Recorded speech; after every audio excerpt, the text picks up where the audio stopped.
తెలంగాణలో సీఏఏ ఎట్టి పరిస్థితుల్లో అమలు చేయమన్నారు మంత్రి ఉత్తమ్ కుమార్ రెడ్డి. సెక్యులర్ పార్టీ అయిన కాంగ్రెస్ ముస్లింలకు అండగా ఉంటుందన్నారు.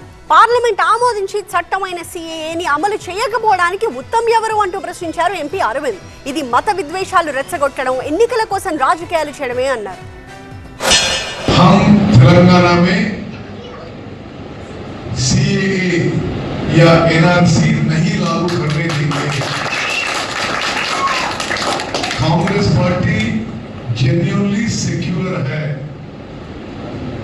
और हम चाहते हैं कि इस देश में हर मजहब के लोग, हर कैस्ट के लोग, हर रीजन के लोग, हर जो भी हो, सब एक साथ आगे चले, उनकी जिंदगी में खुशियां आए। आज जो एंटी माइनॉरिटी जो माहौल है देश में, उसके लिए जरूर ये है कि अगर जो आज दिल्ली में उनको हरा के राहुल गांधी को प्रधानमंत्री बनाना है, कांग्रेस पार्टी को जिताना है, और सिर्फ उस कारण से इस देश में हर कैस्ट, रीजन, रिलीजन के लोग सुख से जिएंगे। शेरवानी వేసిండు, నెత్తికి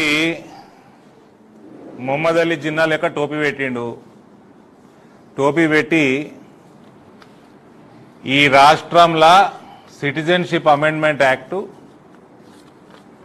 నేషనల్ రిజిస్టర్ ఆఫ్ సిటిజన్షిప్ అమలు చేయము అని అధికారికంగా చెప్తున్నా అని ఈ మంత్రివర్యులు అన్నారు.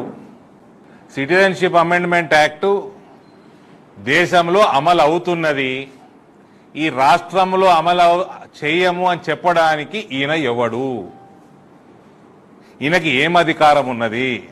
మీ అసెంబ్లీలో బిల్లు పాస్ చేసుకుంటే ఏదైనా జిల్లాల మంత్రి నేను ఈ జిల్లాలో నేను ఇంప్లిమెంట్ చెయ్య అంటే నడుస్తుందా? ఇది మత విద్వేషాలు రగుల్చడానికి, ముస్లిం ఓట్ల కోసం పాకులాట అంటారు దీన్ని.